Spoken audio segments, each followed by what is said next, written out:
की सहजीवन म्हणजे काय, सहवास म्हणजे काय, प्रेम म्हणजे काय? प्रेम ही गोष्ट आतून येत असते. एका ब्लाइंड पार्टनरची आपण निवड करावी, हे तुम्हाला का वाटलं, कसं वाटलं आणि तो प्रवास कसा होता? राहुल जे काही आहे त्याच्याशी मैत्री झाल्यानंतर त्याला पाहिल्यानंतर त्याच्याशी मैत्री करावीशी वाटली. त्याच्यातले गुण पाहून मी कधी त्याच्या प्रेमात पडले हे मलाच कळलं नाही. येस.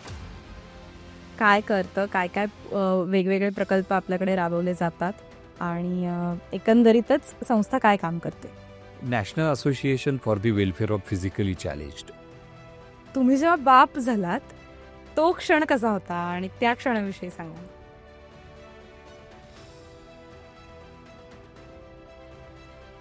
नमस्कार, वल्ली माणूस या यूट्यूब चॅनलवर तुमच्या सगळ्यांचं मी अतिशय मनापासून स्वागत करते. व्हॅलेंटाईन्स डे, प्रत्येक कपलसाठी खास असा आजचा दिवस, प्रेमाचा दिवस. आज अशीच एक स्पेशल प्रेमाची जोडी आज आपल्या वल्ली माणूस या यूट्यूब चॅनलवर उपस्थित आहे, आपल्याशी गप्पा मारण्यासाठी आलेली आहे. राहुल देशमुख सर आणि देवता अंदुरे देशमुख मॅडम हे दोघेही आज आपल्या चॅनलवर उपस्थित आहेत. राहुल सर हे ब्लाइंड आहेत आणि देवता अंदुरे देशमुख मॅम ह्या डोळस आहेत आणि त्यांनी एकमेकांशी लग्न केलेलं आहे. तर त्यांची स्टोरी कशी होती, त्यांचा हा सगळा प्रवास कसा होता, ते इथपर्यंत कसे पोहोचले, कुठल्या विचारांनी पोहोचले, हे सगळं आपण आजच्या एपिसोडमधून जाणून घेणार आहोत. National association for the welfare of physically challenge ह्या संस्थेचे राहुल सर स्वतः फाउंडर आहेत आणि देवता मॅम ट्रस्टी आहेत. ते दोघं मिळून ही संस्था सांभाळतात. या संस्थेचं नेमकं काम काय आहे हे सुद्धा आपण त्या दोघांकडनं जाणून घेणार आहोत. तर मी तुमचं दोघांचंही वल्ली माणूस या यूट्यूब चॅनलवर अतिशय मनापासून स्वागत करते. तर तुम्हाला दोघांनाही व्हॅलेंटाईन्स डेच्या खूप खूप मनापासून शुभेच्छा. थँक्यू. गप्पांना सुरुवात करण्यापूर्वी मला असं वाटतं की तुमच्या दोघांची थोडीशी बॅकग्राऊंड मला जाणून घ्यायला आवडेल. की राहुल सर, तुमचं बालपण कुठे होतं, तुम्ही कसे मोठे झालात आणि पुण्यातलंच बालपण होतं का पुण्यात नंतर शिफ्ट झालात, असं सगळंच आम्हाला जाणून घ्यायला आवडेल. नक्की. नगर जिल्ह्यातलं शिर्डीजवळचं एक एकरुखे नावाचं गाव आहे माझं. माझे वडील एअरफोर्समध्ये होते आणि ते निवृत्त झाल्यानंतर शिर्डीजवळ त्यांना गव्हर्नमेंटकडनं काही शेती मिळाली आणि ते तिथे सेटल झाले. ओके. माझी आई ही उत्तम गृहिणी आहे आणि ती खूप हुशार आहे. त्या काळामध्ये काय होतं की अंध मूल म्हटलं की त्याच्या बाबतीमध्ये खूप सारे गैरसमज असायचे. त्याच्यामुळे सुरुवातीचा काळ हा थोडासा संघर्षमय होता आणि तिथून पुढे मग मी पुण्यामध्ये शिक्षणासाठी आलो. कोरेगाव पार्कला जी अंधशाळा आहे, ओके. तिथे माझं पहिलीपासूनचं शिक्षण हे झालं. खरं तर हे अंधत्व माझं अगदी सुरुवातीपासून नव्हतं. बर. मी गावातल्या शाळेत 3री पर्यंत शिकलो.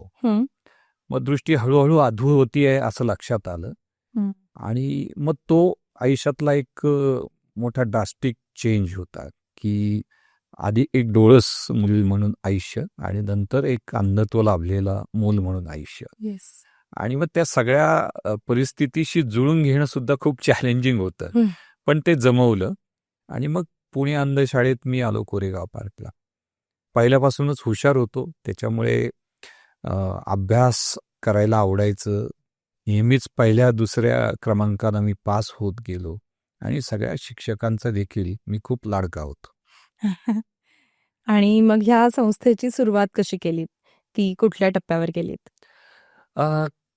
काय झालं की मी 10वी पर्यंत तिथे शिकलो आणि आपल्याकडे अजूनही परिस्थिती अशी आहे की एखादा अंध मुलगा 10वी पास झाला की त्याच्या पुढच्या शिक्षणाची सोय शासनाने फारसं काही त्याच्यामध्ये लक्ष घातलेलं नाही. मी ज्या वेळेला 10वीत होतो म्हणजे साधारण 20-25 वर्षापूर्वी परिस्थिती तशीच होती आणि आताही फारशी काही बदललेली नाही, कारण आम्ही शिक्षण क्षेत्रातच काम करतो आहोत. त्यामुळे 10वी झाल्यानंतर करायचं काय, राहायचं कुठे, शिकायचं कसं, हे काही प्रश्नांची काही उत्तरं त्यावेळेला मिळायची नाही. पण एक स्वप्न होतं की या शहरामध्ये आपण खेड्यातनं शिक्षणासाठी आलो आहोत, एक उच्च शिक्षण घ्यायचं स्वप्न आपल्या समोर आहे आणि हे स्वप्न साकार करण्यासाठी आपल्याला जे काही अडचणींना तोंड द्यायचं आहे, द्यावं लागणार आहे, ते आपण आनंदानं द्यायचं. गावाला परत जायचं नाही, हा निर्धार होता. आणि म्हणून मग खरं तर अडचणी खूप साऱ्या होत्या. कारण एका अंध मुलासाठी पुणे शहर, खेड्यातनं आलेला तो मुलगा, त्याचे नातेवाईक इथे कोणी नाही, नवखं शहर, हे विश्व सगळं खूप निराळं होतं त्याच्यासाठी. आणि त्यातनं अंधत्वामुळे मला म्हणजे हुशार होतो, मार्क्स चांगले होते, म्हणून नामांकित महाविद्यालयात प्रवेश मिळाला सहजपणे. पण अंधत्वामुळे मात्र कुठलंही वसतिगृह मला स्वीकारायला तयार होईना. आणि मग आता कुठे राहायचं, तर मग मनात विचार सुरू झाले काय करायचं. पण एक सरळ छोटासा प्रश्न मला पडला की या जगामध्ये अशी असंख्य माणसं आहेत ज्यांना घरं नाही आहेत, ते कुठे राहतात. आणि उत्तर सोपं होतं, ती रेल्वे स्टेशनवरती राहत असती, ती एस टी स्टँडवरती झोपत असती. आणि म्हटलं मग आपल्याला काय अवघड आहे हे करायला, सोपं आहे की. मग दिवसभर कॉलेज करायचं आणि पुणे रेल्वे स्टेशनच्या प्लॅटफॉर्म क्रमांक 1 वरती जाऊन राहायचं, असा दिनक्रम चालू झाला. पण ते सोपं नव्हतं. म्हणजे कधी कधी आपल्याला विचार सोपे वाटतात, स्वप्नवत वाटतात, पण ते ज्या वेळेला प्रत्यक्षात आपण करायला जातो त्यावेळेला त्यातल्या गमती जमती सगळ्या लक्षात यायला लागतात. आणि मग तिथे राहत असताना पोलीस झोपू द्यायचे नाही. पण मी दिसायचो नॉर्मल, अंध वाटायचं नाही लोकांना. त्याच्यामुळे मग त्यांना वाटायचं हा नेमका आहे कोण. काठ्या मारून ते उठवायचे मला. मग हा रोजचाच रात्रीचा त्रास. बरं, रात्र 12 तासांची, जागे किती वेळ राहायचं माणसानं. पण मग ते सगळं करत असताना मी विचार करायचो की हे का घडतंय.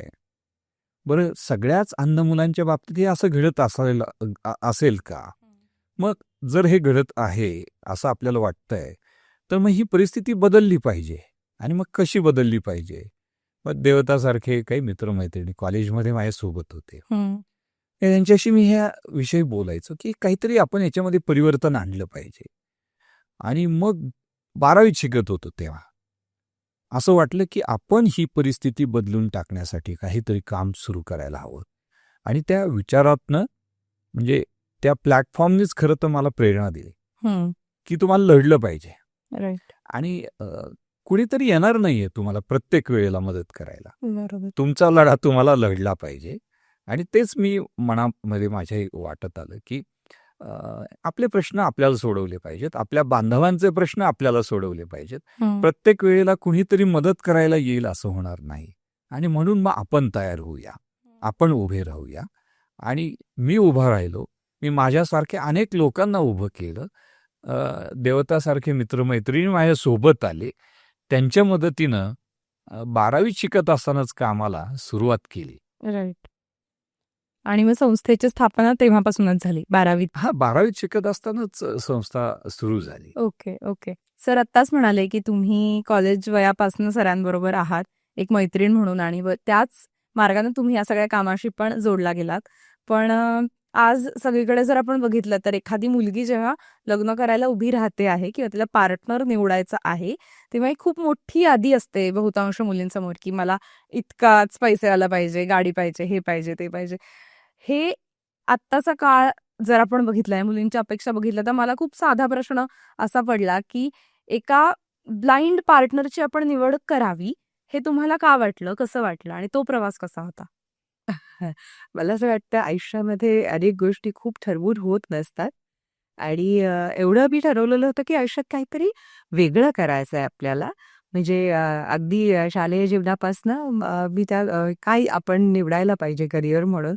कारण मला घरून खूप चांगला सपोर्ट होता की तू कुठल्याही शाखेमध्ये प्रवेश कर, कुठल्याही क्षेत्राची निवड कर, आम्ही तुझ्यासोबत आहोत. त्यामुळे मला ती माझी जबाबदारी जास्त वाटत होती की जर मी मराठवाड्यामध्ये बीड जिल्ह्यामध्ये शालेय शिक्षण झालं, तेव्हा अशी परिस्थिती नव्हती की मुलींना फार स्वातंत्र्य होतं. आणि ते माझे वडील इंजिनियर होते, माझा मोठा भाऊ डॉक्टर. तर घरातनं इतकं चांगलं जर आपल्याला स्वातंत्र्य मिळत आहे किंवा सपोर्ट मिळतो आहे, तर माझी जबाबदारी आहे की मुलगी म्हणून ती वेगळं काय करू शकते ते तिने केलं पाहिजे. आणि देशासाठी काहीतरी खूप छान करता आलं पाहिजे असं मला तेव्हा खूप वाटायचं. आणि त्या विचारातनं खरं तर मी स्पर्धा परीक्षा आपण देऊया, IAS, IPS असं काहीतरी करिअर करूया, की जे मुली फारसं तिकडे करत नाहीत, तर ते आपण करून दाखवूया. असं एक वेगळं स्वप्न घेऊन मी पुणे शहरामध्ये SP कॉलेजमध्ये आर्ट्सला प्रवेश केला. ओके.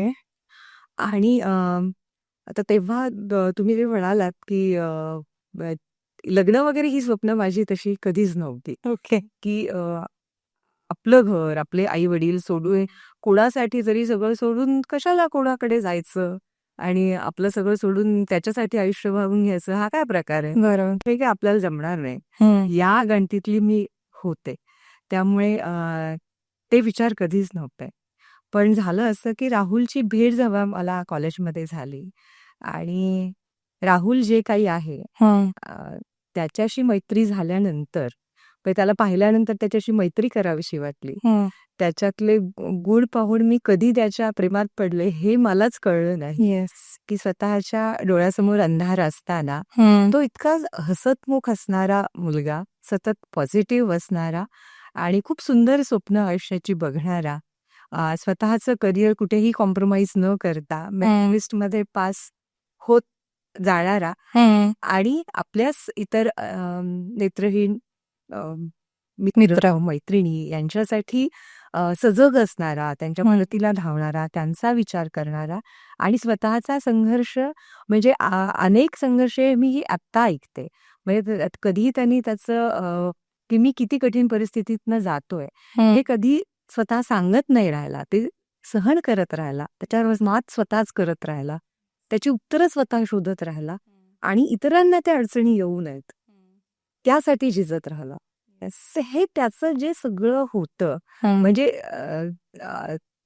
त्याचं कार्य पाहून तुम्हाला मी त्याचे गुण सांगण्याची आता गरज नाही. त्याही वयामध्ये मला जे जाणवलं त्याची कुशाग्र बुद्धी, त्याची स्मरणशक्ती, त्याची माणसांना ओळखण्याची ताकद, त्याची परिस्थितीवर मात करण्याची ताकद, त्याच्यामध्ये असलेली जिद्द, धडाडी आणि एखादं नवीन काम आलं असेल तर त्याचा नव्यानं विचार करून ते आपण कसं सिद्ध करू शकतो हे करण्याची तयारी आणि सतत सकारात्मकता, संघटन कौशल्य, नेतृत्व, त्याचं वक्तृत्व इतके गुण होते की तेव्हा असं वाटलं की आपल्याला कशाचा इगो आहे.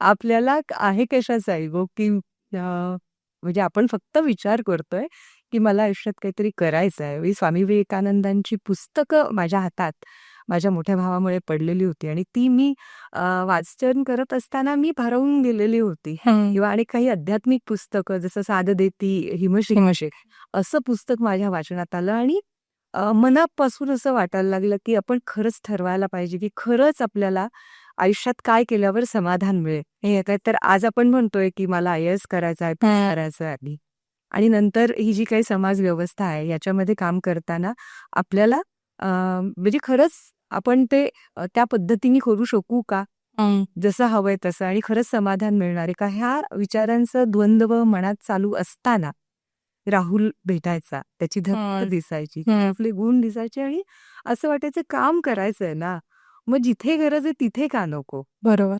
राहुल ज्या तळमळीने काम करतोय ते दिसायचं की किती गरज आहे अशा विद्यार्थ्यांना, किती अडचणीतनं ते जात आहेत. बरोबर. कुठल्या कुठल्या अडचणींचा सामना करतात. म्हणजे ती फक्त शारीरिक मर्यादा नाहीये, समाजातली अनेक आव्हानं त्यांच्या समोर आहेत, कुटुंबामधली अनेक आव्हाने त्यांच्या समोर आहेत, आर्थिक क्षमता त्यांच्याकडे कुठलीही नाही, नोकरीच्या संधी कुठलीही नाही आहेत. ते कुठल्या आशा घेऊन त्यांनी खरं तर पाऊलवाट बरोबर.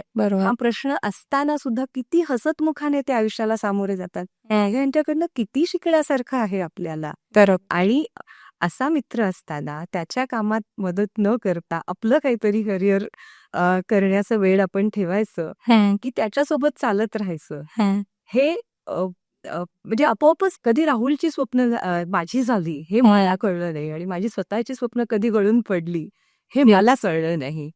आणि त्या पद्धतीने करिअर राहुलनी पण स्वतःचं करिअर मात्र तुम्ही म्हणालात तर म्हणजे 12वी बोर्डात 13वा, 20ला 4था पुणे युनिव्हर्सिटीमध्ये, MA he was topper of sociology, MA political science he was 5th in the Pune university, BEd, MSW. तोही करिअर त्याचं उत्तम चालू ठेवून संस्थेची कामं तीही अशा प्रकारची की जी जे प्रोजेक्ट अशा प्रकारचे या मुलांसाठी चालू नव्हते किंवा इतर प्रोजेक्ट जे पुण्यात चालू नव्हते असे त्याने सुरू केले होते.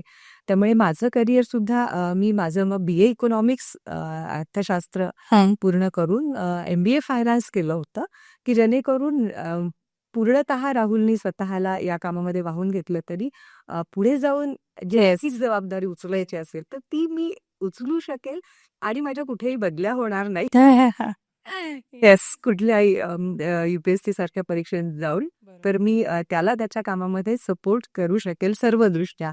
अशा अर्थाने मी ते करिअर निवडलं होतं. आणि एक वेळ अशी आली की राहुल स्वतः बँक ऑफ इंडिया सोबत स्केल 1 ऑफिसर म्हणून जॉईन झाले आणि मग त्यावेळेस मात्र संस्थेची जबाबदारी खूप मोठी झाली होती आणि ती दोघांनी आपापल्या नोकऱ्या सांभाळत पुढे नेणं हे खूप अवघड गेलं.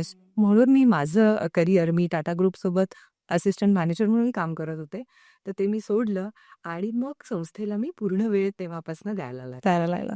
मला असं जाणवलं की सरांना एक खूप छान सोबत करणारी मैत्रीण मिळाली. बायको हा शब्द मला थोडासा इकडे नको वापरूया असं वाटतंय की एक छान मैत्रीण मिळाली आणि कोणाला तरी आपण सोबत केली पाहिजे यासाठी तो समोरचा माणूसही तसा लागतो. तर मला असं वाटतं की कोणाला तरी सोबत करण्यासारखी राहुल सरांच्या रूपात एक व्यक्ती तुमच्या आयुष्यात आली.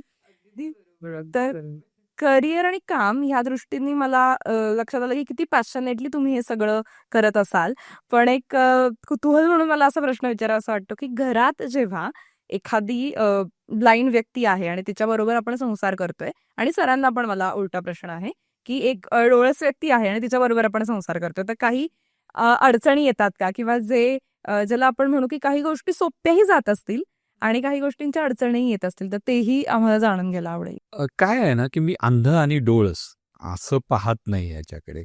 कारण मी स्वतःला अंध मानत आलो नाही आणि आमच्यामधली गंमतच ही आहे की ती पण मला अंध मानत नाही. क्या बात आहे. हा, त्याच्यामुळे मग एकदा ह्या मर्यादा संपल्या ना की मग गंमतच गंमत असते आयुष्यामध्ये. हा, आता पाहणाऱ्याने त्याच्याकडे कसं पाहावं हा ज्याचा त्याचा दृष्टिकोन आहे. पण जसं मी म्हटलं तसं की मी माझ्याकडे अंध म्हणून कधी पाहिलं नाही.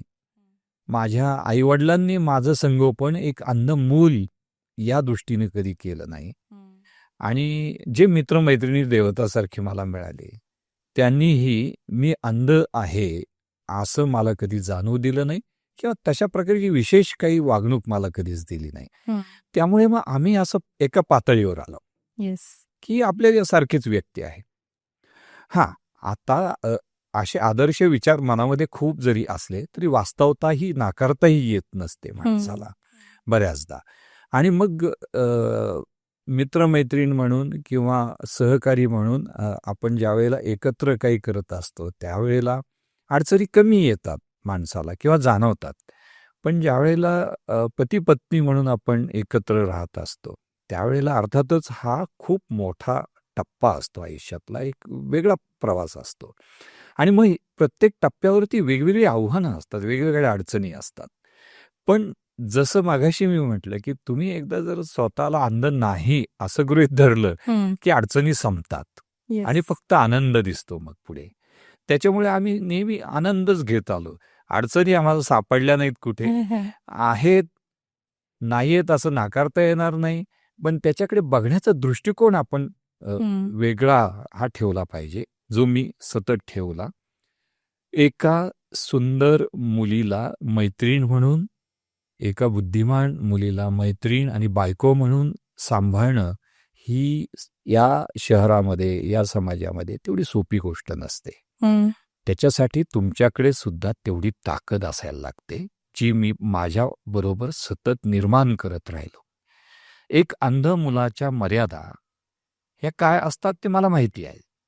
पण मग त्या मर्यादा ताकदीत कशा परिवर्तित करायच्या हेही मला तितकंच चांगलं माहिती आहे. त्याच्यामुळे माझ्या जिथे जिथे विकनेसेस आहेत, माझ्या जिथे जिथे कमतरता आहेत, त्या कमतरतांना मी ताकदीमध्ये परिवर्तित करण्यासाठी वेगवेगळे मार्ग अवलंबले आणि तशा सगळ्या माध्यमातनं कधीही अशा प्रकारच्या अडचणी आयुष्यात येणारच नाहीत याची व्यवस्था बरोबर केली आणि त्यामुळे कधीच तसं काही जाणवलं नाही. म्हणजे बऱ्याचदा आयुष्यामध्ये धावपळ करावी लागते, काही अडचणी असतात, कौटुंबिक अडचणी असतात, कुठे हॉस्पिटलायझेशन असतं, पण तुमचं नेटवर्कच तुम्ही इतकं मोठं ठेवलं की ह्या गोष्टीत पडायची गरजच नाही ना. मला माझा एक फोन गेला तरी 100 माणसं उभी राहतात माझ्यासाठी. आणि मग परिस्थिती कोणतीही असो ती माझ्यासाठी धावणारी माणसं आहेत. तुम्ही तेवढं प्रेमानं तुमचं विश्व फुलवलं पाहिजे, तशी माणसं जमावता यायला पाहिजेत, तसा समाजाशी तुमचा संवाद असला पाहिजे. हे मी सतत ठेवत आलो, हे सगळं नेटवर्क निर्माण करत आलो. नेटवर्क म्हणण्यापेक्षा तसे प्रेमपूर्ण संबंध माझे सगळ्या क्षेत्रातील लोकांशी आहेत आणि मग तशी माणसं जमत गेली. त्याच्यामुळे मला ह्या कौटुंबिक अडचणी कधी जाणवल्या नाही, जाणवू नयेत अशी व्यवस्था मी सातत्याने करत आलो आणि त्याच्यामुळे सगळ्या गोष्टींचा आनंद घेता आला. मुळात मी माझा दृष्टिकोन बदलला आणि तो दृष्टिकोन बदलल्यामुळे आम्ही आमचं वैवाहिक जीवन खूप छान आनंदाने म्हणजे जगू शकलो. येस. आणि मॅम, की तुम्हाला काय काय वाटतं, तुम्हाला कसं कोपअप करायला लागलं? का सर म्हणतात तितकंच सहज ते तुमच्याही बाबतीत होऊन गेलं? मला ते आत्ताच आठवतंय बोलताना. म्हणजे मी तुला आधी म्हटलं की आणि ह्या मला सुद्धा माहिती नसतात गोष्टी, ते मला काही आत्ता त्या जाणवत आहेत की what he things and how V I know but still. माझ्या बाबतीत जर म्हटलं तर माझ्यासाठी राहुल हा नेहमी VIP पर्सन राहिला आणि VIP पर्सनला जर आपण बघितलं तर मला असं वाटतं की त्यांच्या सतत तुम्हाला सोबत असावं लागतं. Right. You have to write for them, you have to read for them, you have to walk with them, you have to make every single arrangement cleanly, neatly, correctly for him. Yes. At that time, what do you feel? You feel honored to do something for a great. Yes. You feel honored. Yes. So I think that role I'm playing with that much modesty. आणि त्यात अतिशय आनंद आहे आणि his word to do that. Yes.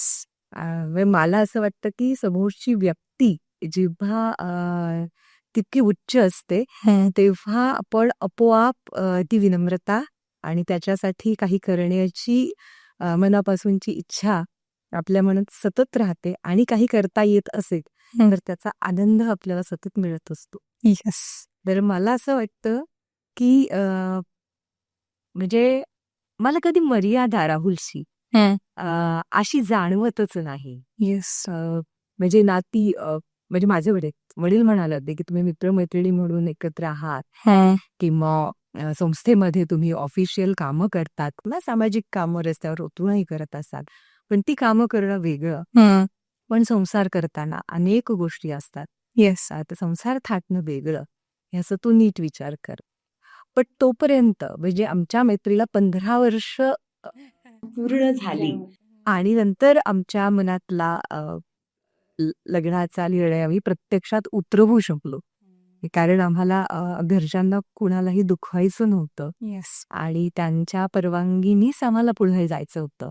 तर आणि त्यामुळे तो काळ आम्हाला जाऊ द्यावा लागला रामुलीच्या सगळ्या गोष्टी सिद्ध होईपर्यंत आणि सगळ्या गोष्टींची पूर्तता इंडिपेंडेंटली आम्ही करू शकू अशा पद्धतीने आम्ही जोपर्यंत सेट होतोय तोपर्यंत तो काळ जाऊ द्यावा लागेल. Yes. तर त्या काळामध्ये मला राहुलच्या प्रत्येक बारीक सारीक गोष्टींशी त्याच्या क्षमतांशी ही चांगली जाणीव होत गेली होती आणि आजही मी म्हणू शकते की आजही मला त्याच्या सगळ्या क्षमतांची पूर्ण जाणीव झालेली असेल. आज 25 वर्ष मी सोबत आहे असं मला म्हणता येणार नाही, कारण प्रत्येक नवीन प्रसंगात मी राहुलला नव्याने अनुभवते. Yes. पण हा प्रवास तसा सोपा नाही. म्हणजे मी जितक्या सोप्या पद्धतीने याचा उलगडा करतोय तितका सोपा नाही. देवताच्या भूमिकेतनं आपण जर त्याच्याकडे पाहिलं तर, कारण माझ्याकडे काय आहे की मी आहे. पण तिच्या दृष्टीनं आपण जर विचार केला तर एका अंध मुलाची निवड आपण लाईफ पार्टनर म्हणून करतो आहोत, ही तितकी सोपी गोष्ट नाही. बरोबर.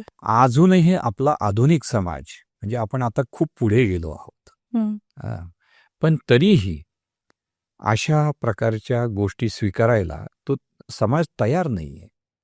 हे अजूनही तितक्याच काय म्हणूया की तितकेच पूर्वग्रह अंध माणसाच्या बाबतीमधले समाजामध्ये आहेत. त्याच्यामुळे अशा देवतासारखं धाडस करणाऱ्या व्यक्ती, मुली ह्या म्हणजे आपल्याला बोटावरतीच मोजायला लागतील, इतक्या कमी आहेत. एकाच हाताच्या बोटावर मोजायला की असं म्हणते. इव्हन मला असं प्रामाणिकपणे असं वाटतं की जसं तू म्हणालीस की प्रेम करायला तशी एमती तुमच्याकडे असेल तर ते प्रेम तुम्ही करू शकता त्यावर. आणि जर तुमच्यामध्ये प्रेम असेल, ती प्रेमाची ताकद असेल तर धाडस हे सोपं असतं. काय म्हणते. येस. तुम्ही मगाशी बोलता बोलता उल्लेख केलात की जवळपास 15 वर्ष मैत्रीला झाली आणि मग तुम्ही लग्नाचा विचार केला दोघांनीही. तर त्या काळात काय अडचणी आल्या होत्या किंवा का इतका वेळ आपण थांबलो असं? एकतर राहुल त्याच्या सामाजिक कामामध्ये प्रचंड बिझी होता. त्याचं करिअर स्वतःचं चालू होतं आणि स्वतःचं करिअर करताना त्याला ज्या ऑपॉर्च्युनिटीज येत होत्या त्या पुण्यातच फक्त हव्या होत्या. कारण संस्थेचं काम सांभाळत स्वतःचं करिअर करायचं होतं. इतर ठिकाणी जेव्हा काही ऑपॉर्च्युनिटीज होत्या त्या त्याने नाकारल्या होत्या. आज 25 वर्षानंतर म्हणजे आपल्या संस्थेतले अनेक विद्यार्थी जर तुम्ही बघितले तर ते अगदी त्यांच्या पोस्ट ग्रॅज्युएशन नंतर सुद्धा त्यांना गव्हर्नमेंट सर्व्हिस, प्रोबेशनरी ऑफिसर म्हणून, क्लर्क म्हणून वेगवेगळ्या नॅशनलाइज बँकांमध्ये आज ते सिलेक्ट होऊ शकले. तो सपोर्ट आपण त्यांना देऊ शकलो. त्यातनं त्यांना ते यश लगेच मिळालं. गव्हर्नमेंटच्या पॉलिसीज पण आता बदलल्या, वेलकमिंग आहेत. पण 25 वर्षांपूर्वी ही अशी परिस्थिती नव्हती. त्यामुळे राहुलचं करिअर नेमकं कुठल्या वाटेनं जाणार आहे ते घरी आपल्याला सांगण्याच्या दृष्टीने की काय नेमकं म्हणजे अशा मुलाची मी जरी निवड केली असली तुम्ही निर्धास्त राहा हे सांगण्यासाठी आमच्याकडे काही गोष्टी असणं आवश्यक होतं. आणि मला जसं मी म्हणाले की घरी कुठलीही माझ्यामुळे किंवा माझ्या या निर्णयामुळे त्यांना कुठली अडचण येऊ नये याची पण काळजी मला घ्यायची होती. त्यामुळे मोठ्या भावाचं लग्न मी आधी होऊ दिलं आणि की माझ्या वेगळ्या निर्णयामुळे त्याच्या लग्नात कुठलीही बाधा नको किंवा त्याच्या आनंदावरती घरच्यांच्या विरजण नको. बरोबर. म्हणून माझा निर्णय मी पेंडिंग ठेवला होता.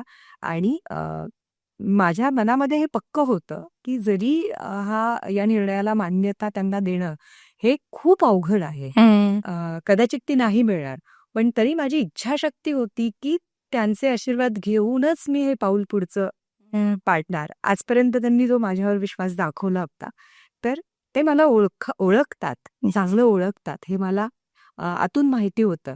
आणि त्यामुळे हा निर्णय सुद्धा ते स्वीकारतील, तो माझा आहे म्हणून माझ्यावर विश्वास ठेवतील हे आतलं मन माझं कुठेतरी सांगत होतं.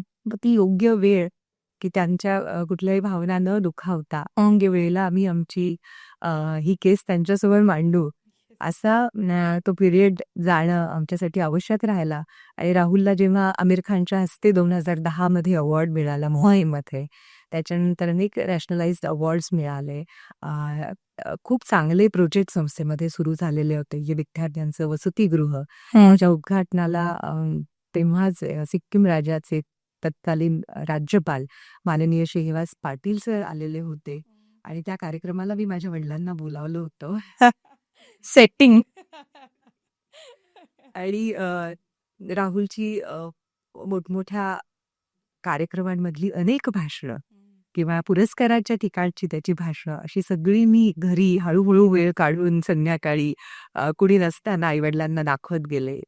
ती आलेल्या न्यूज आर्टिकल्सनी, मग ते टाइम्स ऑफ इंडिया असेल, मराठी, इंग्लिश, एवढी मोठी फाईल तयार झालेली होती तर ती मी घरी जाऊन दाखवत राहिले.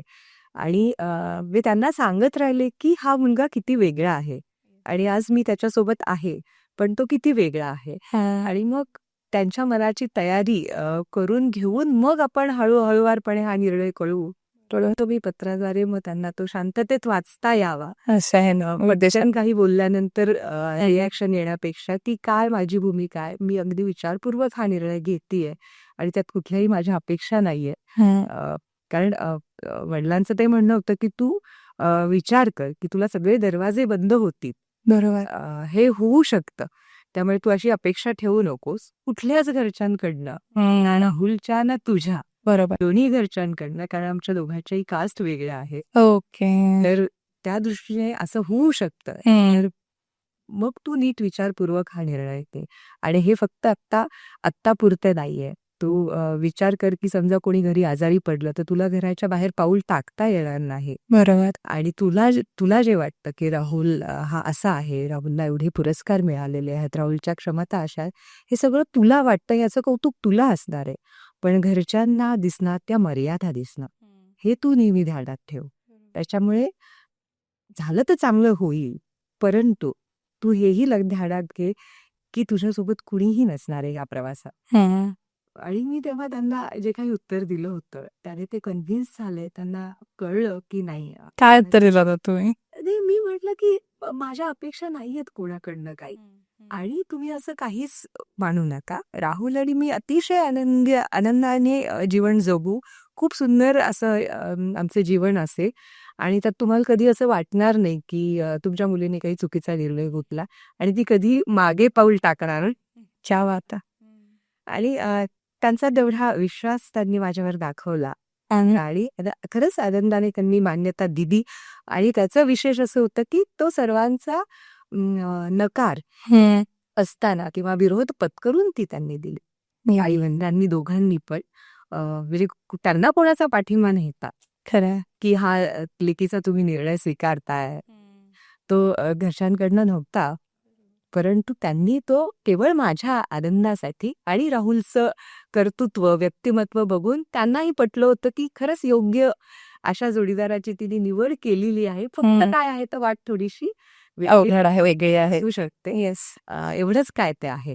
पण तेच ती वाट चालण्याचं धाडस आपल्या मुलीमध्ये आहे हे त्यांना पटलेलं होतं. येस. त्यामुळे त्यांनी अतिशय आनंदाने परवानगी दिली. आमच्या लग्न सोहळ्यामध्ये ते आवर्जून उपस्थित राहिले. म्हणजे आम्हाला कुठले लग्न सोहळा अरेंज करताना मदत नाही करू शकले, पण तरी देखील राहुलनी तो लग्न सोहळा ज्या पद्धतीने अरेंज केला होता की म्हणजे राहुलच्या प्रवासामध्ये जी माणसं त्याने जोडली होती, म्हणजे डॉक्टर श्रीराम लागूंपासनं श्रीनिवास पाटील सरांपासनं ते अनेक सर्व सामाजिक राजकीय क्षेत्रातले उल्हासदादा पवार असतील, अगदी अनेक मंडळी आणि सगळे आमच्या संस्थेचे व्हॉलेंटियर्स, आजी माजी विद्यार्थी, असे हजारो जण हे व्यवस्थित होते. आणि त्यांच्या आशीर्वादाने आमचा जेव्हा विवाह सोहळा रंगला तेव्हा माझ्या आईवडिलांना देखील खूप आनंद झाला.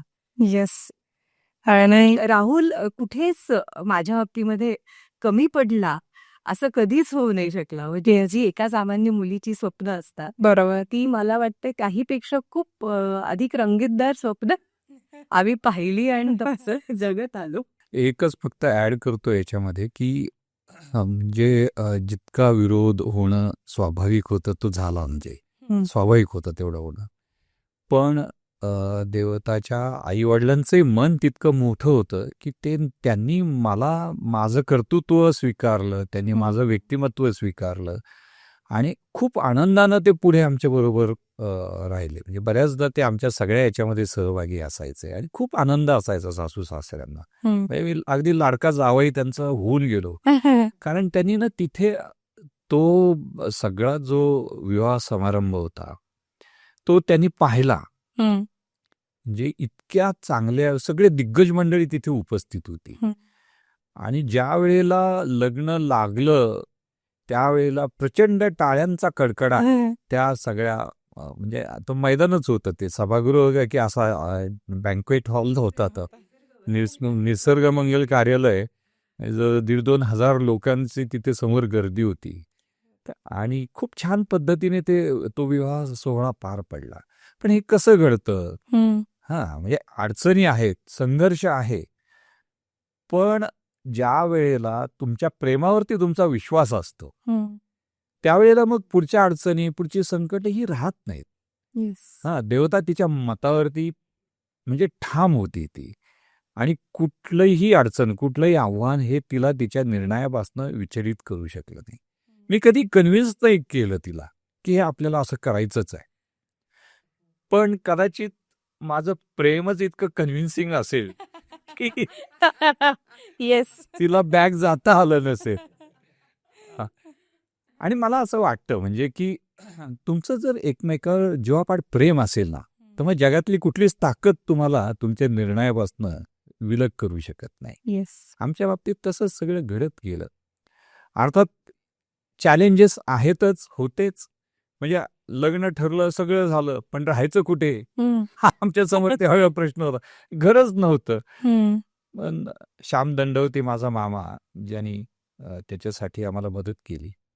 आणि आईवडिलांचा माझ्याही, देवता ही त्यांची सून नाही, तर त्यांची मुलगी आहे, अशा भावनेने आईवडिलांनी, मामा मामी आणि माझे सगळे बाकीचे नातेवाईक, भाऊ बहीण ह्या सगळ्यांनी तिची खूप काळजी घेतली. मी डिलिव्हरीच्या वेळेला मला चांगलं आठवतं की मुलीची काळजी एवढी घेणार नाही इतकी काळजी माझ्या आईने आणि वडिलांनी घेतली. आणि ज्या वेळेला ती म्हणजे गुप्ते जे आपलं हॉस्पिटल आहे तिथं तिला आम्ही घेऊन आलो घरी, तर पूर्ण घर हे डेकोरेट करून ठेवलं होतं त्या स्वागतासाठी आणि आमच्या दिव्येशीच्या स्वागतासाठी. आणि संस्थेतले आमच्या सगळ्या हितचिंतकांनी खूप प्रेम आम्हाला त्यावेळेला दिलं. म्हणजे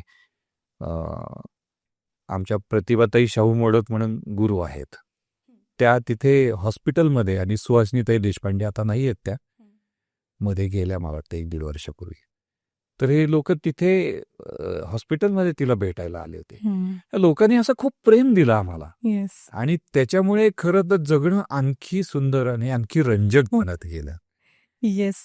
मला ना मगाशी ताई जेव्हा म्हणाल्या की जी स्वप्न आहेत ती अजून रंगीत करून मला राहुल सरांनी, म्हणजे तुम्हाला राहुल सरांनी दाखवली, तर याच नोटवर मला असं वाटतं की आपली आपली स्वप्न असतात स्वतःची, म्हणून जसं तुम्ही म्हणालात की तुमची स्वप्न निघूनच गेली आणि तुम्ही सरांच्याच स्वप्नाचा भाग झालात.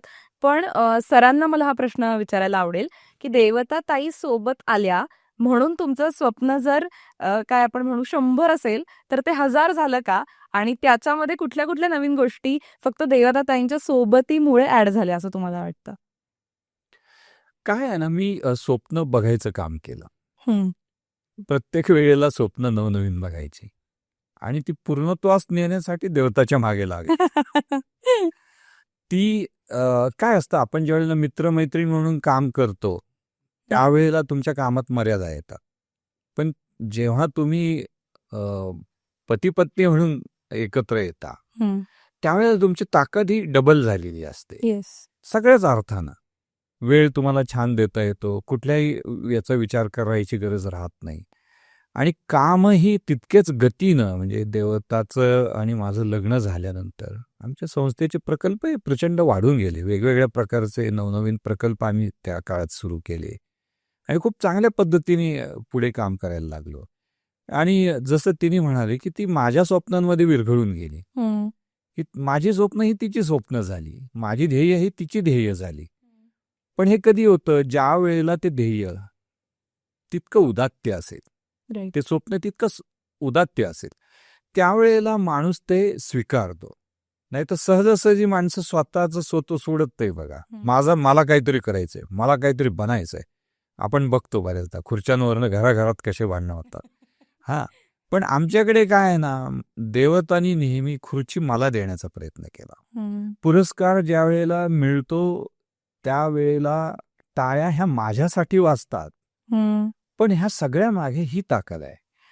आणि मला त्या क्षणापर्यंत, मला त्या ठिकाणापर्यंत पोहोचवण्याचं काम हे देवतानं नेहमी केलं. कारण तिला सतत असं वाटत आलं की तिची बुद्धिमत्ता, तिच्याकडे असलेली कौशल्य आणि तिची इच्छाशक्ती ही तिने मला मोठं करण्यासाठी वापरावी, आणि तसं ती करत आली. हा जो गुण आहे ना, हा खूप दुर्मिळ असतो, खूप खूप दुर्मिळ असतो.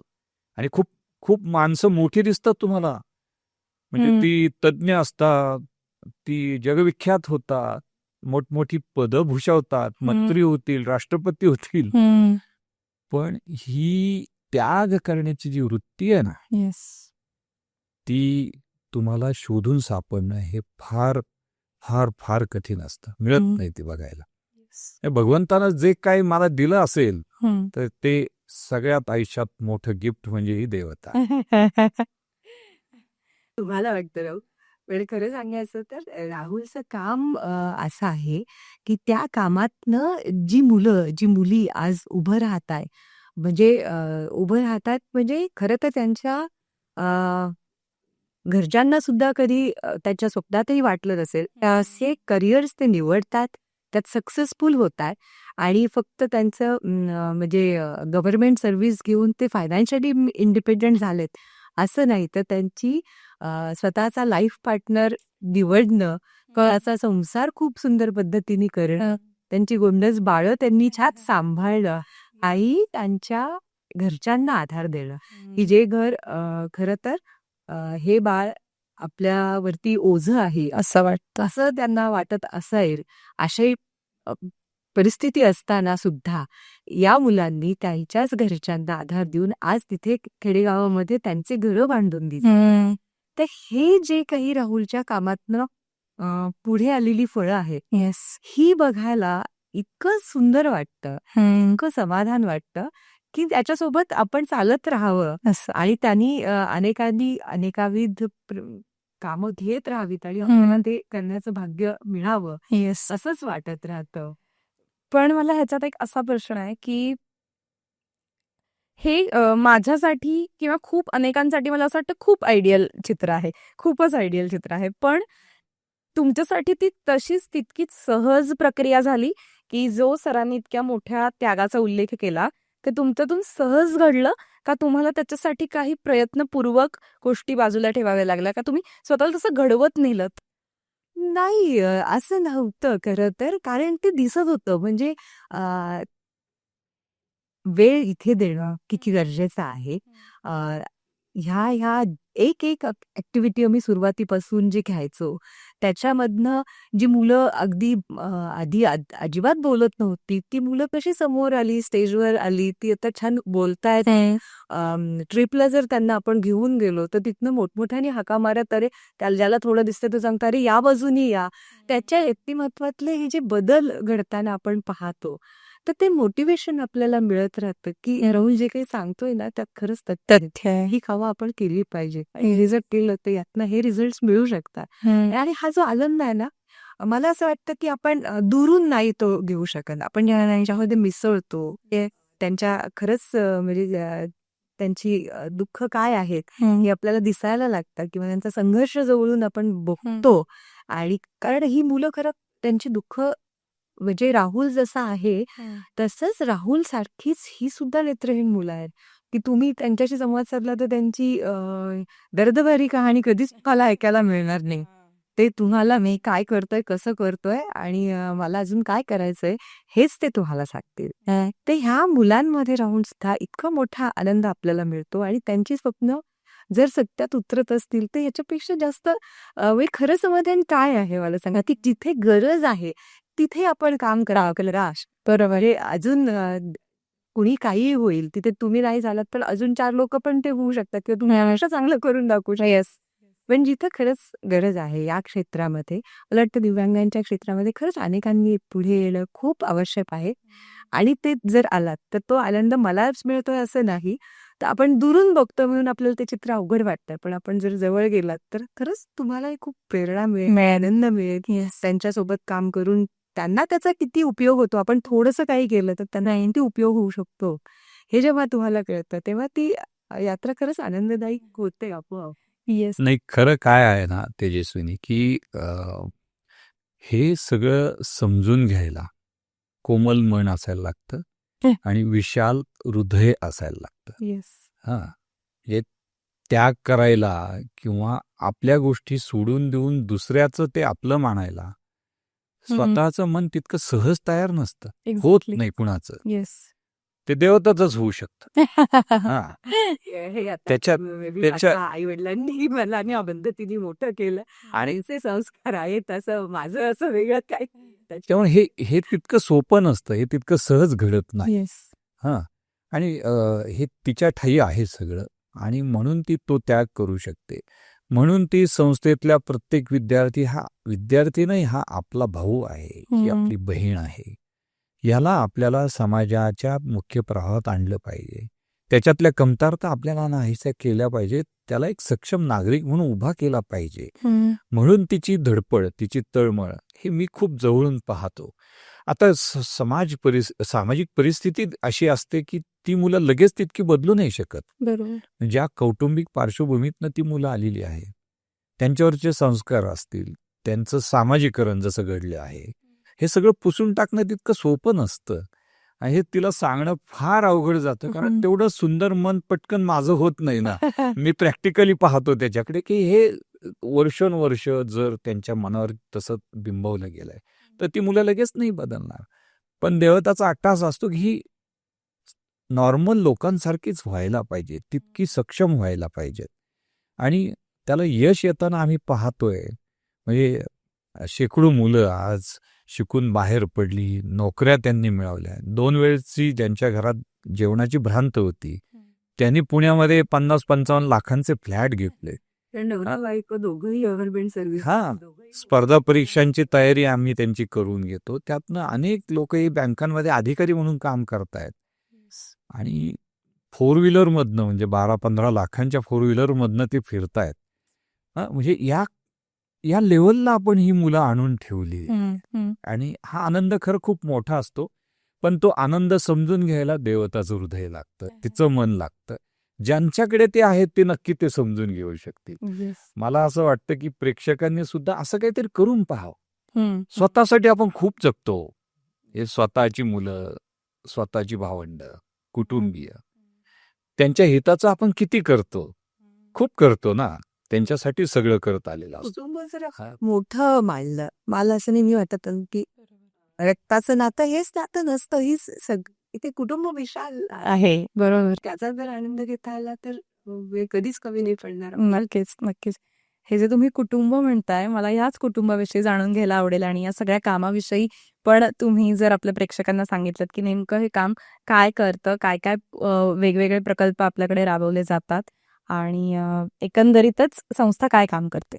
National association for the welfare of physically challenged ही एक सेवाभावी संस्था नेत्रहीन आणि दिव्यांग विद्यार्थ्यांसाठी आपण चालवतो. आणि या संस्थेच्या माध्यमातून खूप सारे प्रकल्प संस्थेचे चालू आहेत. कम्प्युटर ट्रेनिंग सेंटर जे महाराष्ट्रात पहिल्यांदा 25 वर्षापूर्वी आम्ही सुरू केलं. 2,500 विद्यार्थी तिथनं शिकून आत्तापर्यंत बाहेर पडलेत. त्यापैकी काही लेक्चरर झाले, काही शिक्षक झाले, बरेच विद्यार्थी हे बँक ऑफिसर झाले, काही IAS झालेत. आणि ते खूप छान पद्धतीने त्यांचं जीवन जगता आहेत. डिजिटल लायब्ररीचा आमचा प्रकल्प आहे. मुलं कम्प्युटरच्या मदतीने पुस्तकं वाचू शकतात, ऐकू शकतात. त्यानंतर बॅरियर फ्री वसतिगृह पुण्यात पहिल्यांदा आम्ही सुरू करू शकलो, अडथळे विरहित, की शेतकरी मजूर अशा पालकांची जी दृष्टीहीन मुलं आहेत त्यांना खाण्यापिण्यापासून सगळ्या सोयी इथे मोफत दिल्या जातात आणि त्यांना त्यांचं शिक्षण चांगल्या पद्धतीने पूर्ण करता यावं यासाठी आपण मदत करतो आहोत. रिक्रिएशन सेंटर संस्थेकडे आहे की ह्या मुलांमध्ये खूप साऱ्या कलागुण असतात, सुप्त कलागुण असतात. त्याला वाव मिळावा, त्यांचा सर्वांगीण विकास घडून यावा याच्यासाठी हे रिक्रिएशन सेंटर चालवलं जातं. स्पर्धा परीक्षा मार्गदर्शन केंद्र संस्थेतून चालवलं जातं, ज्याच्यातनं मुलांना वेगवेगळ्या स्पर्धा परीक्षांची तयारी त्यांची करून घेतली जाते आणि खूप चांगल्या पद्धतीने मुलं सिलेक्ट होत आहेत वेगवेगळ्या ठिकाणी आणि त्यांची प्रगती चांगल्या पद्धतीने चालू आहे. काय आहे ना की एक अंध किंवा दिव्यांग मूल यशस्वी करणं ही तितकी सोपी गोष्ट नसते. त्याच्यामागे खूप खूप परिश्रम असतात. एका मुलाला यशस्वी व्हायला 8-8, 10-10 वर्ष जातात. त्यामुळे मी 11वीत आलेला मुलगा हा MA होऊन पण 1-2 वर्ष होता. त्याला तोपर्यंत त्याला सांभाळायला लागतं आणि मग तो नोकरीला लागतो. पण हे आम्ही असं पाहतो की अ, कुठलंही रिहॅबिलिटेशन हे ना परमनंट असलं पाहिजे, कायमस्वरूपी असलं पाहिजे. आणि तशी मुलं शासकीय नोकऱ्यांमध्ये लागतायत, कायमस्वरूपी ते सेटल्ड होत आहेत आणि खूप चांगल्या पद्धतीने ते त्यांचं जीवन जगता आहेत. याबरोबरच मग खूप सारे उपक्रम सुद्धा संस्थेत चालतात. म्हणजे अगदी रक्षाबंधन, पुस्तक दहीहंडी, गणेश उत्सव, दिवाळ सण, नूतन वर्ष स्वागत समारंभ, संक्रांत. मी असं पाहतो की कुठल्याही अंध किंवा दिव्यांग मुलाला संस्था ही संस्था वाटू नये, त्याला तो त्याचा परिवार वाटला पाहिजे. आणि म्हणून संस्थेमध्ये सगळं असावं, त्याला त्याच्या परिवाराची, त्याच्या कुटुंबियांची उणीव भासता कामा नये. आणि आपण जर आमच्या मुलांच्या जर त्यांची मनोगत कधी ऐकलीत, तर प्रत्येक मुलगा हे आवर्जून सांगतो की हा माझा परिवार आहे. आणि मला सुद्धा म्हणजे घडीवर कॉलर माझी टाईट की फक्त 2-4 लोकांचा माझा परिवार नाहीये, 3-4 हजार लोकांचा माझा परिवार आहे. हा, एकदा महेश मराठे नावाचा मुलगा, त्याला आई वडील नाही, तो 11वी पासून MA पर्यंत आमच्याकडे होता. तो आता जिल्हा ग्रामीण बँकेमध्ये नोकरी करतो. आणि एक 6-7 महिन्यापूर्वी पहाटे पहाटे फोन आला. मी खडबडून जागा झालो, म्हटलं एवढ्या सकाळी कोण फोन करतंय मला, म्हणून मी उचलला. तर तिकडून मला त्याचा आवाज आला, सर. म्हटलं काय रे एवढ्या सकाळी फोन केलास? तर तुम्ही आजोबा झाला. मी 1-2 फूट उडालो. मग पुढे म्हणाला की आत्ताच डिलिव्हरी झाली माझ्या बायकोची, मला मुलगा झाला, पहिला फोन मी तुम्हाला केला. आता हे जे क्षण आहेत ना आयुष्यातले, हे तुम्हाला खूप बळ देत असतात, खूप ताकद देत असतात तुमचं काम पुढे नेण्यासाठी.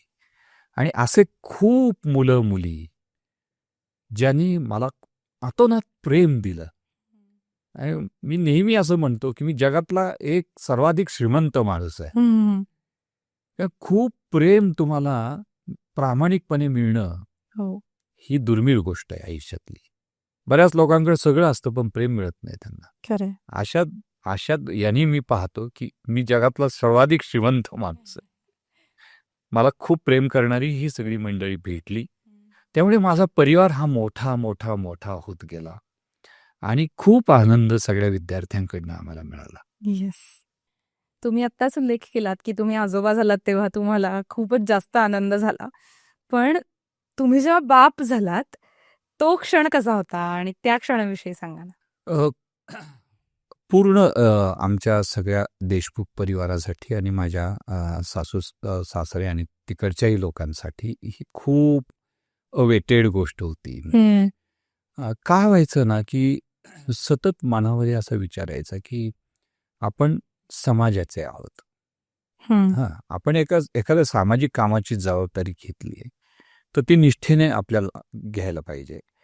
आणि मग ज्या वेळेला तुमचा संसार पुढे वाढत राहतो त्यावेळेला त्या जबाबदारीकडे दुर्लक्ष व्हायला लागतं. त्यामुळे थोडंसं मी देवता असा विचार करायचो की थांबूया, थोडं थांबूया. पण ना मग आई वडील आणि बाकीची सगळी मंडळी आम्हाला फार मोटिवेट करायचे की तुम्ही स्वतःचा विचार कधी करणार.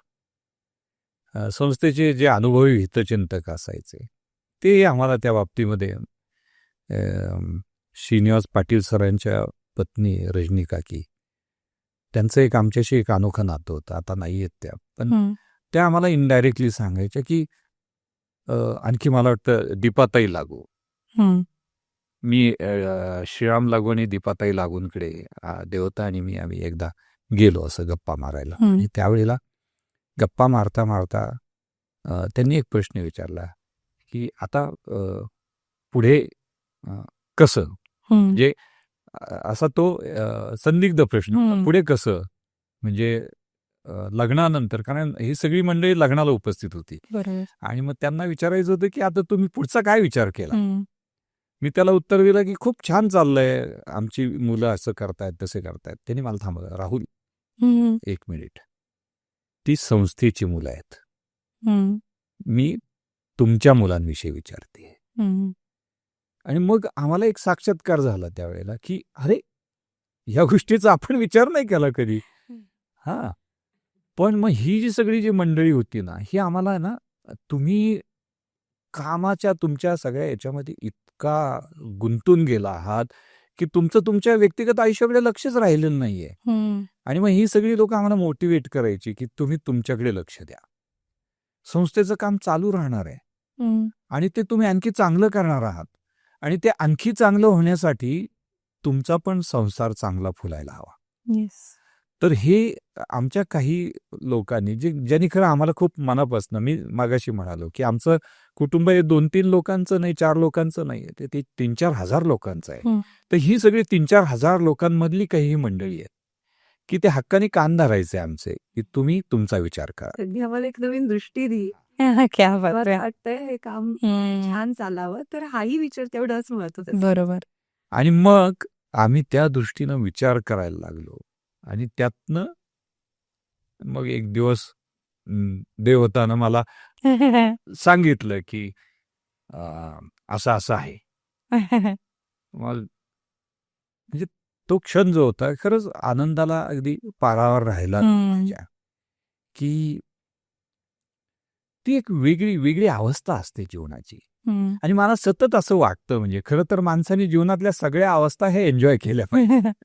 येस. आणि म्हणून बाबा म्हणून ही जी हे जे प्रमोशन आहे आयुष्यातलं, हा, आता माझ्या विद्यार्थ्यांनी कुणी मला भाऊ म्हणलं, कुणी मला त्याचे वडील म्हणलं, महेशचं उदाहरण दिलं, त्यांनी मला आजोबा करून टाकलं कमी वयातच अगदी. पण ह्या सगळ्या ज्या गोष्टी आहेत तर याच्या पलीकडे जाऊन ज्या वेळेला तुमचं मूल तुम्हाला बाबा म्हणतं ना, त्याच्यामध्ये एक वेगळी भावना असते. हा, दिवेशीचा तो वावर, तिचा आवाज किंवा तिचं ते लाडीलवानं बोलणं, हे तुम्हाला खूप काही उर्मी देऊन जात असतं. तुमच्या जगण्याला खूप मोठा अर्थ देऊन जात असतं. आणि मग असं वाटतं, की म्हणजे अरे वा, हे खूप आणखी सुंदर आहे आयुष्य. हा, म्हणजे आहे आधीच सुंदर आहेच आहे, पण हे सौंदर्य वाढलंय आता असं वाटायला लागतं. त्याच्यामुळे खरं तर ना, ह्या गोष्टी शब्दातीत असतात. आपण त्याचं वर्णन करणं फार अवघड जातं. पण हा आईचा माझ्या फार दांडगा आग्रह होता. आणि मी जसं काही नावं घेतली, त्या लोकांनी आम्हाला ते मोटिवेशन चालू ठेवलं होतं, की तुम्ही तुमच्या कामामध्ये इतकं मशगूल झाला आहात, पण काही गोष्टी तुम्हाला केल्या पाहिजेत. काम आहे, कर्तव्य आहे तुमचं ते.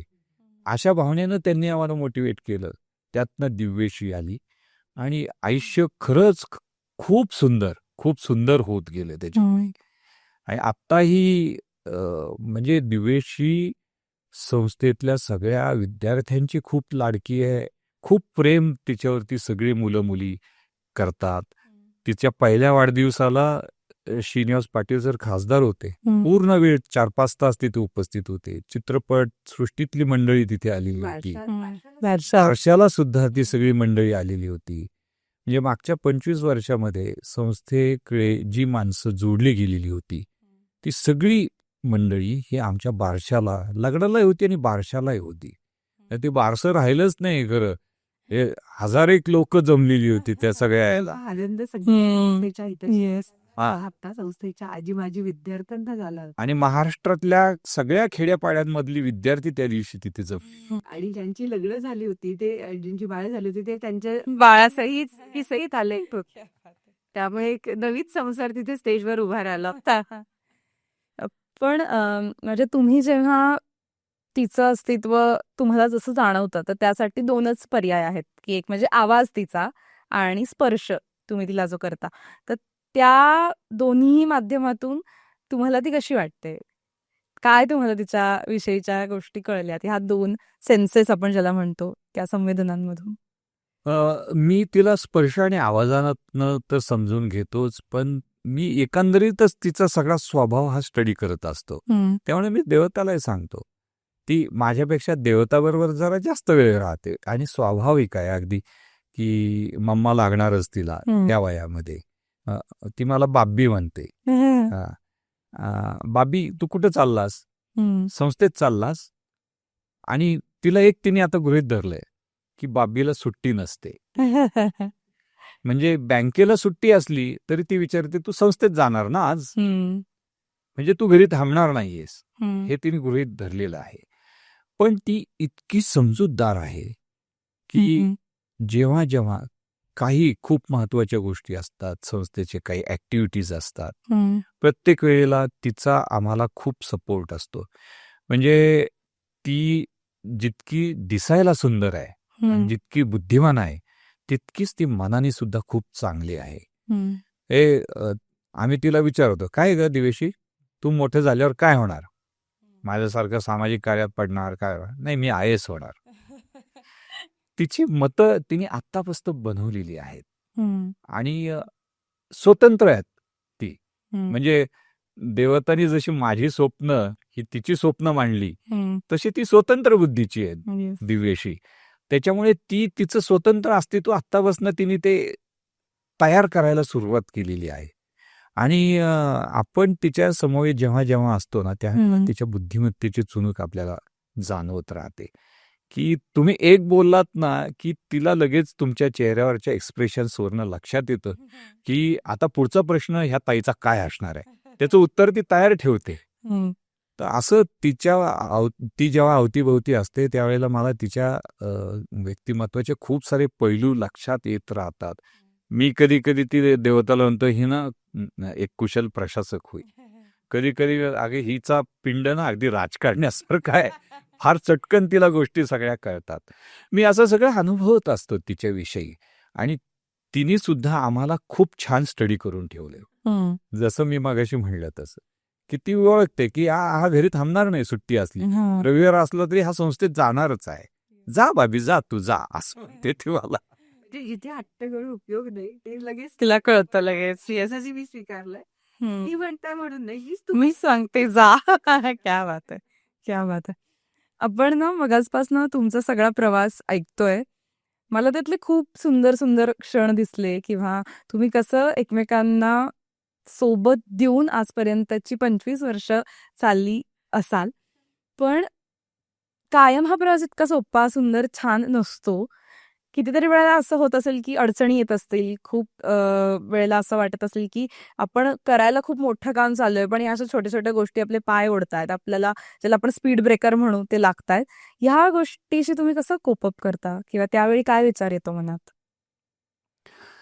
काय आहे ना, की एकदा तुम्ही आयुष्य म्हटलं ना, की मग ते अडथळे विरहित कधीच नसतात. ते त्याच्यामध्ये असणार आहेत. आणि मग तुम्ही एकदा जर एखादं चॅलेंजिंग आयुष्य जगायचं ठरवलं, किंवा चॅलेंजिंग लोकांसोबत काम करायचं ठरवलं, त्यांच्यासोबत आपलं आयुष्य ज्यावेळेला जोडलं जातं, त्यावेळेला चॅलेंजेस हे येणारच, अपयश हे येणारच. हे काही आपल्याला म्हणजे तत्ववेत्ते याचे भविष्य करायची गरज नाही कोणी. येणारच आहे अपयश. आणि एका दृष्टीहीन मुलाला यशस्वी करणं किंवा एका दिव्यांग मुलाला यशस्वी करणं ही वाटते तेवढी सोपी गोष्ट नसते. त्याच्यामुळे अपयश येणार आहे हे आपण गृहीत धरलेलंच असतं. मुळात यश आणि अपयश हे कसं ठरवायचं आपण, आणि ठरवायचं का आपण, प्रत्येक वेळेला ठरवलंच पाहिजे का आपण, हे काही प्रश्न पडतात.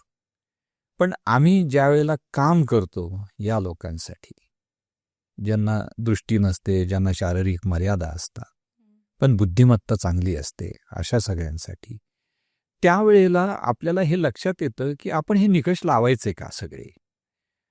म्हणजे यश आणि अपयश ह्या टर्म्समध्ये आम्ही खरं याच्याकडे पाहतच नाही. म्हणजे मी आणि देवता, मी नेहमी असं म्हणतो की ही मोठी साधन आहे.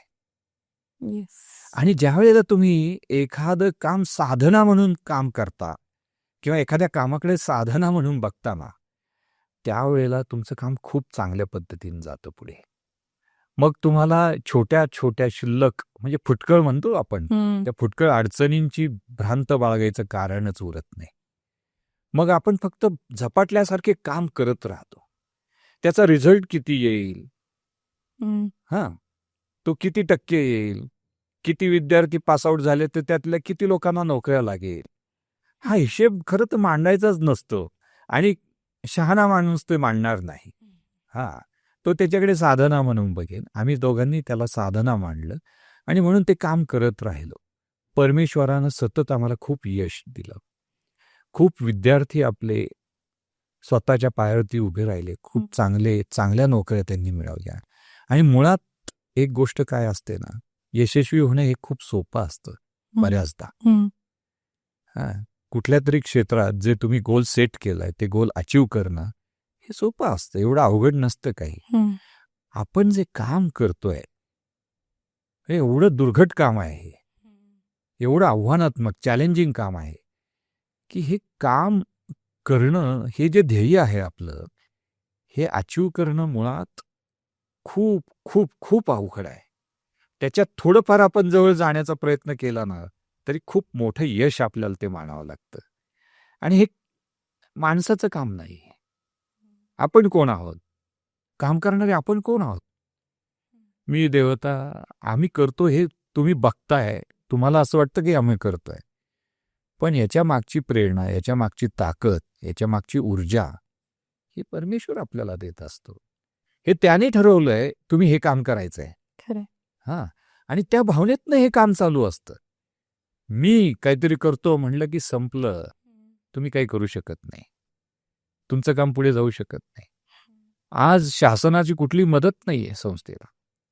या मुलांची पोटं कशी भरायची हा प्रत्येक महिन्याच्या 30 तारखेला मला प्रश्न पडतो की पैसे कुठनं येणार आता? काही शासनाचं अनुदान नाहीये, कुठनं ठराविक रक्कम येत नाही संस्थेकडे. पण हे सगळे चमत्कार आयुष्यात घडत आलेले आहे. हे परमेश्वराने ते चमत्कार घडवलेले आहेत की जेव्हा जेव्हा आम्हाला गरज आहे कुणीतरी देवासारखा देवदूत येतोच तिथे, काहीतरी मदत करून जातोच. त्याच्यामुळे यश आणि अपयश हे तुम्ही कसं पाहता त्याच्याकडे, त्याच्यावर असतं. आणि मुळात आमचं जे काम आहे हे यश अपयश या व्याख्यांच्या पलीकडे आहे. हा, ते आपल्याला ठरवता येऊ शकत नाही. मी त्याला फक्त साधनाच मानत आलो आणि येईल त्या मुलाला लख्ख करून समाजामध्ये सक्षम करून सोडून द्यायचं एवढा विचार फक्त केला. चांगले संस्कार करायचे आणि मुलं ती चांगल्या पद्धतीने एक देशाचा एक सच्चा नागरिक, एक सक्षम नागरिक म्हणून ज्या वेळेला पुढे ते जगतायत, त्यांचं आयुष्य सगळं फुलवतायत, तर त्यातनं मला असं वाटतं की आपण जे काही प्रयत्न करतो आहोत त्या प्रयत्नांना काही यश मिळत आहे. ती मुलं नोकऱ्यांना लागतायत, त्या मुलांना नोकऱ्या लागल्यानंतर ते आपल्यासारख्यांना मदतीचा हात देत आहेत. म्हणजे आम्ही जे संस्कार करतोय ते संस्कार त्यांच्यामध्ये पर्क्युलेट होत आहेत, ते पुढे पास ऑन करतायत. आणि हे यश आहे की तुमचे संस्कार पुढे चाललेले आहेत, तुमची शिकवण ते जपतायत. किती लोकांना नोकऱ्या लागल्या याच्या पलीकडे जाऊन मी असं म्हणतो ते चांगली माणसं घडू शकलोय का आपण आयुष्यामध्ये? आपल्या संस्थेमधनं जे आपण एक शिकवण देतो आहे ती शिकवण त्यांच्यामध्ये रुजते आहे का? आणि रुजली असेल तर ती तशीच पुढे पासवान होते आहे का इतरांपर्यंत समाजामध्ये? आणि असं घडलं तर मग असंख्य अशी चांगली माणसं तयार होती, ती अशाच प्रकारची कामं करतील आणि समाजातले प्रश्न हे कमी होत जातील हळूहळू. तर तीच साधना आमची चालू आहे. शेवटाकडे येताना मला असं विचारावंसं वाटतंय की काम ही साधना आहे असं तुम्ही म्हणालातच, पण मला असं वाटतं की सहजीवन ही पण एक साधनाच आहे. कारण ती साधना मानल्याशिवाय किंवा त्या पद्धतीने त्याच्याकडे बघितल्याशिवाय जे एकमेकांमध्ये विरघळून जाणं आहे ते इतक्या सहज शक्य नाही. तर आज जेही कोणी कपल असतील, नवरा बायको असतील, ज्यांना लग्न करायचं असेल, अशी सगळीच असतील की जी माणसं या सहजीवनाची स्वप्न रंगवतात, तर तुम्ही काय सांगाल त्या सगळ्यांना की सहजीवन म्हणजे काय, सहवास म्हणजे काय, प्रेम म्हणजे काय? खरं तर मला असं वाटतं की प्रेम ही गोष्ट आतून येत असते आणि परत परत आपण त्याच व्यक्तीच्या प्रेमात पडावं. इतकं जेव्हा ते माणूस सुंदर असतं तेव्हा ते खरं प्रेम टिकतं. मग ते तितकं सुंदर असण्याची जबाबदारी सुद्धा आपल्यावर येते. बरोबर. आणि तर त्या प्रेमामधला ओलावा टिकून राहतो किंवा राहत असावा असं मला वाटतं. आणि समजूत घेणं जे आहे त्याच्यासाठी वेळ एकमेकांसाठी देणं हे खूप आवश्यक आहे. लकीली आम्ही आमचं कामही एकत आहे. त्यामुळे आम्ही सतत एकमेकांसोबत राहिलो आणि एकमेकांबद्दलचा प्रचंड विश्वास ही त्या नात्याची खूप मोठी ताकद असते. म्हणजे बऱ्याचदा असं आपण अनुभवतो की व्यक्ती जवळ असण्यापेक्षा ती जेव्हा दूर असते तेव्हा तिच्याबद्दलचं प्रेम किती आहे याची आपल्याला अधिक जाणीव होते. येस. तर हा जो एकमेकांबद्दलचा विश्वास असतो आणि सततची त्या माणसाविषयीची आठवण आपल्या मनामध्ये नेहमी जी राहते, तर ती त्या ज्या भावना समोरच्यानी जपलेल्या आहेत त्याचा जर आदर आपण दोन्ही माणसांनी जर सतत ठेवला तर ते नातं तितकंच फुलत राहतं. ती जाणीव एकमेकांसाठी ज्या भावना आहेत त्याची एकमेकांना वेळ देण्याची सतत ह्या ज्या गरजा आहेत ह्या जर भागवता आल्या आणि एकमेकांची स्वप्न ही सुद्धा जर जपता आली स्वतंत्रपणे, म्हणजे आमच्या केसमध्ये आमची स्वप्न एक होऊन गेली, पण नॉट नेसेसरीली तर वेगळी पण निश्चितपणे असावीत असू शकतात. तर एकमेकांना तो स्पेस देणं प्रत्येकाच्या आयुष्याचा आणि त्या व्यक्तीमधले जे गुण आहेत त्याला जे आयुष्य जगायचं ते त्याला जगू देणं, त्याचा आनंद त्याला घेऊ देणं, ह्याच्यासाठी पण एकमेकांना सपोर्ट करत राहणं हे जर आपल्याला करता आलं तर मला वाटतंय दोघंही एकमेकांसाठी भरभरून देऊ शकतात आणि ते आयुष्य अजून सुंदर होऊ शकतं. Yes yes. खरं देवताने खूप चांगलं सगळं सांगितलं आणि तिच्यासारखी म्हणजे विशाल हृदयाची व्यक्तीच हे सांगू शकते सहजीवन कसं असावं आणि ते जवळनं अनुभवता आलं मला हे सगळं ती सांगत असताना. फक्त काय आहे ना की म्हणजे एकमेकांवरचा विश्वास असेल किंवा एक अतूट प्रेम एकमेकांवरचं किंवा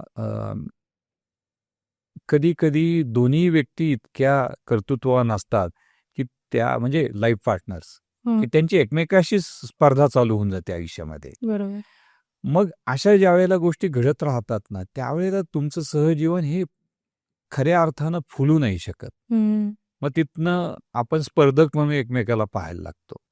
हे बऱ्याचदा घडतं आणि आजूबाजूला घडताना आपण पाहतो आहोत आणि म्हणून मग जीवन सुखी होऊ शकत नाही तुमचं. बरोबर. त्याच्यामुळे जर याला साधना म्हणून पाहायचं असेल तर मग तुम्हाला समोरच्याला स्वीकारलं पाहिजे, त्याला समजून घेता यायला पाहिजे, त्याचं प्रेम अनुभवता यायला पाहिजे. कुणी कुठे चुकत असेल तर आपल्याला एक मोठ्या मनानं ते समजून घेऊन पेशंटली वाट पाहता यायला पाहिजे की हा नाही आहे असा माझा विश्वास आहे याच्यावर, पण आपण थोडं ऑब्झर्व करून सुधारण्याची पण संधी द्यायला पाहिजे. आणि मग ह्या सगळ्या गोष्टी ज्या वेळेला या पातळीवरती घडत राहतात ना दोन्ही व्यक्तींकडून त्यावेळेला मग तुमचं सहजीवन हे खरं तर खूप सुंदर होऊ शकतं. हे साधना होईल की नाही हे मला नाही सांगता येणार, कारण प्रत्येक जण तितक्या विशाल दृष्टिकोनातनं सहजीवनाकडे पाहिलं असं नाही. आजची परिस्थिती तशी राहिलेली पण नाही, पण जर ते पाहिलं एकमेकाकडे त्या दृष्टीनं तर 100% मला असं वाटतं की सगळ्यांचं जीवन तितकं सुंदर होऊ शकेल. येस.